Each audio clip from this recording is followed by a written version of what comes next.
मैं पूछा भाई क्यों नहीं जा सकता? उसने कहा आप पवित्र नहीं। हाँ, तो पहली बार मेरे जीवन में मैंने सोचना शुरू किया कि मैं पवित्र नहीं हूं। तो बाद में मैं वहां से लौट आया तो मेरे जो बहुत सीनियर गुरु हैं जिन्होंने मुझे चिकित्सा और ये सब सिखाया, क्योंकि मैं तो टेक्नोलॉजी का आदमी हूं, इंजीनियरिंग फील्ड का, लेकिन चिकित्सा मैंने सीखी। तो जिन गुरुओं ने मुझे सिखाया मैंने उनके सामने ये प्रश्न किया कि मंदिर का पुजारी कहता है मैं पवित्र नहीं हूं। पवित्र तब होता हूं जब मेरा विवाह होता है, पत्नी साथ होती है। तो मेरे जो सबसे बड़े गुरु थे उन्होंने कहा कि पवित्रता स्त्री में ही होती है, पुरुष में नहीं होती।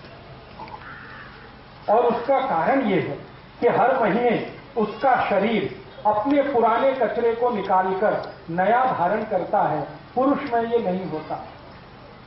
इसलिए मासिक पाड़ी के दिनों का जो समय है वो सबसे पवित्र है। इसलिए कहा यह गया है कि इस पवित्र समय को फालतू के काम में बर्बाद नहीं करना। फालतू का काम क्या? स्वयं पाक करना रोज होता ही है। वो तो फालतू का काम क्या? झाड़ू लगाना, पोछा लगाना, ये तो रोज चलता ही है। उन 4-5 दिनों में ज्यादा से ज्यादा क्या करना? ऐसा काम करना जो पवित्र ही है, जैसे ईश्वर का ध्यान करना, भजन करना, मन में थोड़ा सा संवाद करना अपने से, ईश्वर से। इसके लिए थोड़े फालतू कामों से समय को रखना बाहर। इसके लिए ये कहा गया कि दिन के जो सामान्य काम हैं वो उन 4-5 दिनों में नहीं करना। अब हुआ क्या, हमारे घर वालों ने इसका इंटरप्रिटेशन उल्टा कर दिया। इसका इंटरप्रिटेशन क्या कर दिया? ये खराब है, ये पवित्र है, वहां कोने में बैठ जाओ, किसी को छूना नहीं, किसी को ये करना नहीं। ये फालतू बातें हमारे घर में घुस गई क्योंकि हमने विज्ञान को छोड़ दिया, खाली परंपरा को ले लिया। तो मेरा आपको ये कहना है कि मासिक पाड़ी के जो भी 4-5 दिन हैं वो सबसे महत्व के दिन हैं, सबसे पवित्र दिन हैं। उनमें सबसे अच्छा काम करना चाहिए। तो जो काम आपके नॉर्मल रूटीन में नहीं हो रहा है वो उन दिनों में आप करिए। जैसे डेली के रूटीन में आपको बहुत समय स्वयं पाक में जाता है, वो 4-5 दिन आप स्वयं पाक के समय को बचाकर आपके ईश्वर के ध्यान का समय, आपके प्राणायाम का समय, आपके साधना के समय में लगे। इसके लिए वो समय थोड़ा खाली रखिए। और पुरुष को कहा गया है कि वो परेशान ना करे अपनी पत्नी को और स्त्री को उतने दिनों में, क्योंकि मैंने कहा ना संयम स्त्री ही पालती है, पुरुष के बस की बात नहीं है। तो अक्सर पुरुष के संयम टूटते हैं, तो वो उन दिनों में तो संयम को कठोरता से पालन करे, ऐसा हमारे आयुर्वेद में निर्देश दिया गया। तो मासिक पाड़ी के समय पीना नहीं, पिरोना नहीं, ये काम नहीं करना, ये काम नहीं करना, इसके पीछे का अर्थ एक ही है कि आपका ये समय बचाकर थोड़ा ध्यान, थोड़ा प्राणायाम, थोड़ी समाधि की स्थिति में रहना। 4-5 बोल सकते हैं धीमे स्वर में। धीमे स्वर में माने मध्यम स्वर में। एक तो ओंकार हम करते हैं तीव्र स्वर में, वो मासिक पाड़ी के बाद के दिनों में करिए जब पाड़ी पूरी हो जाए। लेकिन पाड़ी के समय में आप ओंकार जरूर बोल सकते हैं मंद स्वर में, ज्यादा हाई पिच पे नहीं। ज्यादा हाई पिच पे कुछ भी नहीं करना, सब कुछ मंद स्वर में करना, क्योंकि उस समय शरीर की ऊर्जा बहुत तीव्र होती है, अग्नि बहुत तीव्र होती है, और ओंकार बोलने से भी अग्नि और तीव्र होती है। तो ओंकार मध्यम स्वर में बोलना। नहीं तो उस समय सबसे अच्छा शीतलीकरण प्राणायाम, शीतलीकरण समझते हैं, जीभ को बाहर निकाल के गोल कर, ये सबसे अच्छा है। शरीर को त्रास देने वाला कोई आसन ना करें। एक आसन उस समय जरूर करें, उसका नाम है मकर आसन। मकर आसन समझते हैं? पेट के बल लेटना और हाथ को ऐसे करके, और आपका ये चिन पोर्शन है, ये हाथ पे रख के पांव दोनों ऐसे ऐसे लेटना, ये सबसे अच्छा आसन है मकर आसन। फिर शीतलीकरण, फिर अनुलोम विलोम, ये प्राणायाम आपके लिए बहुत ही अच्छा।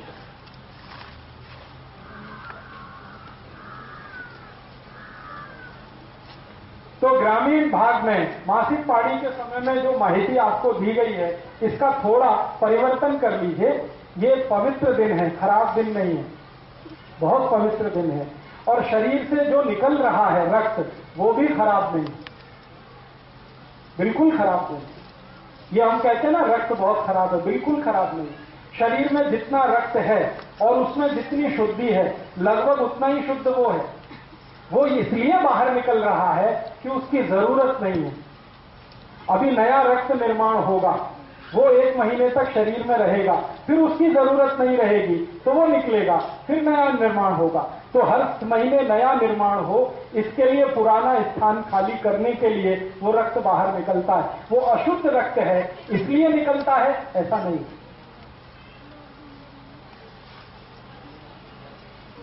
हाँ, पूजा आप करें वैयक्तिक, एक तो पूजा होती है सामूहिक और सार्वजनिक जो परिवार के साथ करते हैं, लेकिन शास्त्रों में यह कहा गया है कि स्त्रियों को उन दिनों में वैयक्तिक पूजा ज्यादा करनी। वैयक्तिक पूजा माने अपने लिए ध्यान, अपने लिए प्राणायाम, अपने लिए योगासन, अपने लिए वो सब साधना की स्थिति। परिवार के लिए तो बाकी 25 दिन है ही, वो तो मरना घटना है ही, ये 5 दिन तो उसके अपने हैं, इसके लिए वो उसको कहा गया।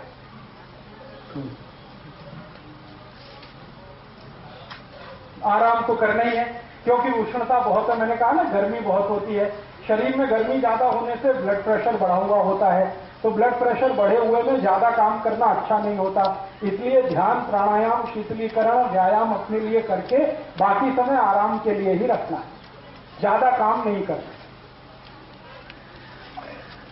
नहीं, ऐसा कुछ नहीं, किसी भी वेद में ऐसा नहीं। बिल्कुल श्लोक बोल सकते हैं, मंत्र बोल सकते हैं, वेद मंत्र बोल सकते हैं, ऐसा कहीं कोई निर्देश नहीं। पूरे ऋग्वेद में नहीं है, सामवेद में नहीं, अथर्ववेद में नहीं, यजुर्वेद में नहीं, उपनिषदों में कहीं नहीं, पुराणों में है। तो पुराण मनुष्य के लिखे हुए हैं, इसलिए उसमें ये है। वेद मनुष्य के लिखे हुए नहीं है, उसमें कहीं नहीं। सभी वेदों में इस बात की छूट है कि आप मासिक पाड़ी के दिनों में ध्यान अपने लिए, प्राणायाम अपने लिए, प्रार्थना अपने लिए, ईश्वर के साथ संवाद अपने लिए कर सकते हैं। बस ध्यान इतना ही रखना है कि चूंकि उन दिनों में हीट बढ़ी हुई है, हीट बढ़े हुए होने के कारण ब्लड प्रेशर बढ़ा हुआ है, बीपी बढ़े हुए के कारण काम नहीं करना अच्छा होता है, आराम करना ही अच्छा होता है।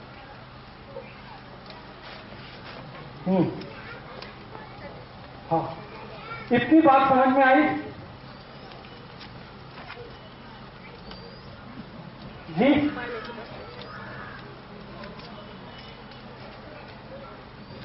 हाँ, स्त्रियों के लिए कहें, हाँ ठीक है।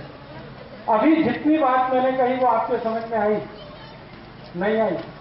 आई, ठीक है। और आई है तो आप दूसरों को समझा सकते हैं, जरूरत पड़ने पर अपने लिए भी उसका उपयोग कर सकते हैं। मैं अब थोड़ी 1-2 माहिती और देता हूं।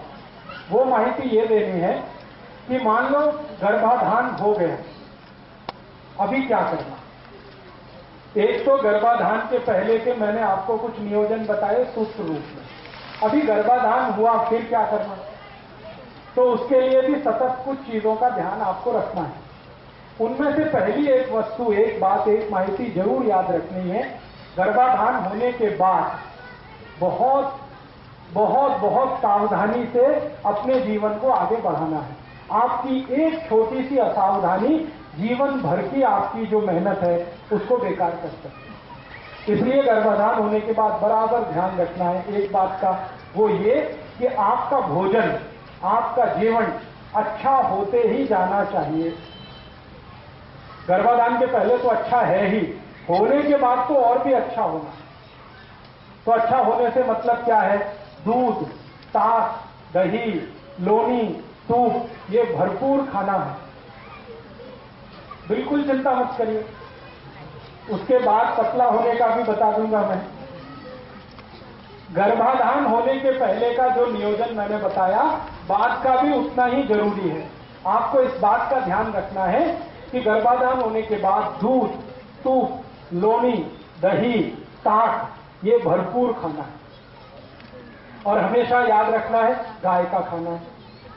सूप तो जितना खाएं उतना अच्छा। फिर आपके मन में आएगा वजन बढ़ेगा, बिल्कुल चिंता मत करिए। गाय के दूध से कभी किसी का वजन नहीं बढ़ता, वजन बढ़ता है मशी के दूध से।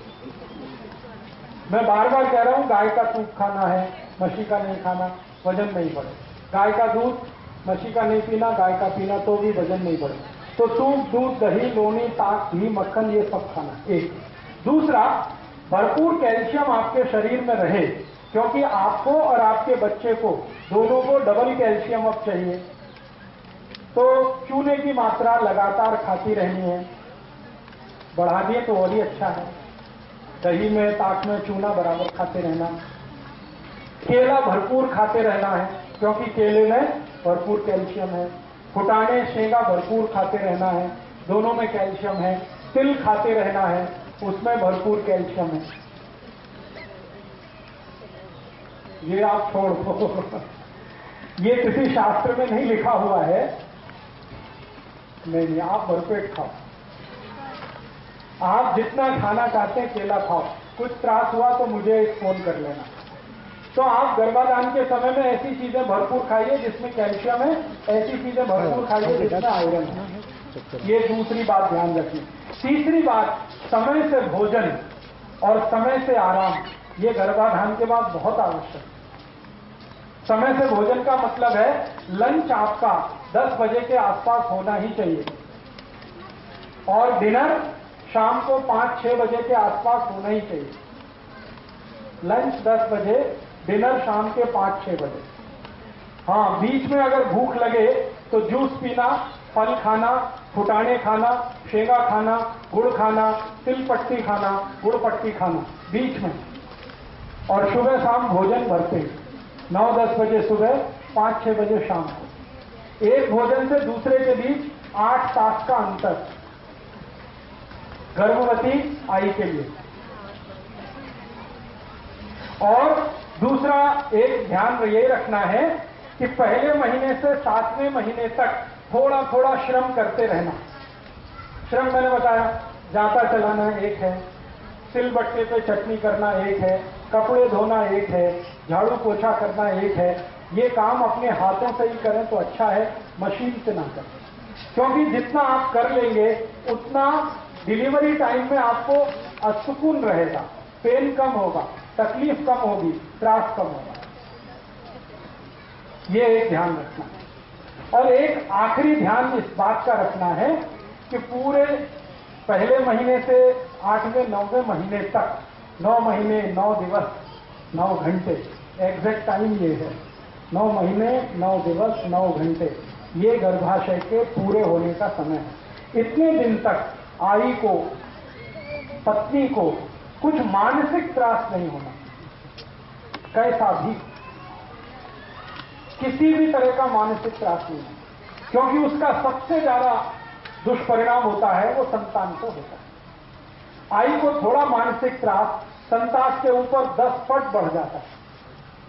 आई को थोड़ा हलन चलन हुआ ना, संतान को 10 पट बढ़ जाएगा। तो आई को कुछ भी त्रास नहीं होना। अब इसकी जिम्मेदारी पूरे परिवार को लेनी है। पति को तो विशेष रूप से लेनी है, परिवार के दूसरे सदस्यों को उसकी जिम्मेदारी लेनी पड़ेगी कि आई के साथ ऐसा कुछ ना हो जो उसको मानसिक त्रास वाला हो। जैसे हर एक व्यक्ति को, स्त्री हो या पुरुष, कुछ चीजें पसंद हैं, कुछ नापसंद होता है ना, सबके जीवन में होता है। छोटे बच्चे को भी ये पसंद है, ये नापसंद है, ये पसंद है। तो आई को जो जो चीज नापसंद है वो उतने दिनों में नहीं होनी चाहिए घर में। अब उसकी एक सूची बना लो, ये चीज नापसंद है तो ना हो, क्योंकि नापसंद वाली चीज होगी तो मानसिक त्रास होगा और उसका दुष्परिणाम आई को जितना होगा उससे ज्यादा बच्चे को होगा। और बार बार मानसिक त्रास अगर बच्चे को आपने दिया तो वो बच्चा जब पैदा होकर आएगा तो जिंदगी भर आपको त्रास देगा। ये आप ध्यान रखें। मैं आपको बहुत गंभीर बात कह रहा हूं कि अगर आपने इसका ध्यान नहीं रखा, आई को मानसिक त्रास हुआ बार बार, तो बच्चा हो गया, फिर जब वो बड़ा हो जाएगा तो वो ऐसा मानसिक त्रास देगा कि जिंदगी भर आई और बाबा रोते रहते हैं। बहुत बार बच्चों को आपने देखा ना, आई बाबा को रुलाते हैं। ये वही बच्चे हैं जो गर्भ के समय अपनी आई के पेट में थे और आई को मानसिक त्रास हुआ, उससे ज्यादा बच्चे को हुआ, तो वो पूरा बदला निकालता है। तो आई वडील पूछते हैं, कौन सा हमने कुकर्म किया था जो ऐसा हमारा बेटा हुआ? तो मैं उनको याद दिलाता हूं कि याद करो, तुमने गर्भाशय के समय जब ये था क्या क्या त्रास दिया था। तो उनको याद नहीं आता, फिर खोद खोद के याद दिलाते हैं तो फिर पता चलता। तो इस बात का आप हमेशा अपने जीवन में ध्यान रखें।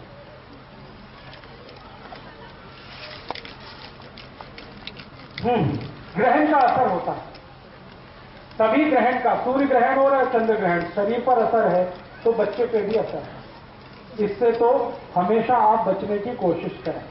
तो अब सूर्य ग्रहण जो है बच्चे के लिए तकलीफ वाला माना जाता है। चंद्र ग्रहण उतना नहीं है, लेकिन सूर्य ग्रहण तो बहुत तकलीफ वाला है। तो जब सूर्य ग्रहण का समय हो तो आई को सूर्य ग्रहण के सामने नहीं आना।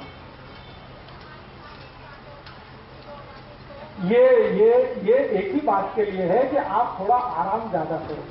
सूर्य ग्रहण वाले दिन पता है क्या होता है? ब्लड प्रेशर बढ़ा हुआ होता है, क्योंकि सूर्य के कारण। और ब्लड प्रेशर बढ़ा हुआ है तो एक ही बात है, शरीर को ज्यादा त्रास मत दो, शांत रहो, आराम करो। इसलिए कहा जाता है ये काटो मत, वो काटो मत, ये छेड़ो मत, वो छेड़ो मत। उसका आराम से संबंध है सीधा सीधा, क्योंकि सूर्य ग्रहण के समय में सबका बीपी बढ़ा हुआ है और आई जो गर्भावस्था में है उसका तो और भी ज्यादा बढ़ा हुआ है। एक तो बच्चे के कारण बीपी बढ़ा हुआ है, ऊपर से सूर्य का ताप है, फिर ग्रहण का है। इन तीन कारणों से बीपी बहुत बढ़ा हुआ है। इसलिए कहा जाता है कि थोड़ा शांति से रहो, आराम से।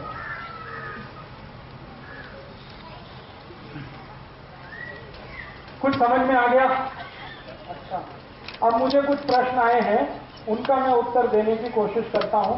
आपके प्रश्न है तो आप भी पूछ सकते हैं। एक प्रश्न आया है कि कोई पति को और पत्नी को बच्चे नहीं होते, क्या करना है? ये व्यक्ति जो भी प्रश्न कर रहे हैं वो मुझसे व्यक्तिगत मिले, क्योंकि उनका सार्वजनिक उत्तर नहीं है। किसी का कोई तकलीफ है, किसी का कोई तकलीफ, किसी में पति को तकलीफ है, किसी में पत्नी को तकलीफ है। तो एक जर्नल उत्तर इसका मैं नहीं दे सकता, इसलिए आप व्यक्तिगत रूप से मिले। नहीं तो मेरा नाम पता लिख लें, मुझे खत लिखें या ईमेल करें, विस्तार से आपकी माहिती मुझे दें, तो विस्तार से ही मैं समझ के कोई औषध बता सकता हूं।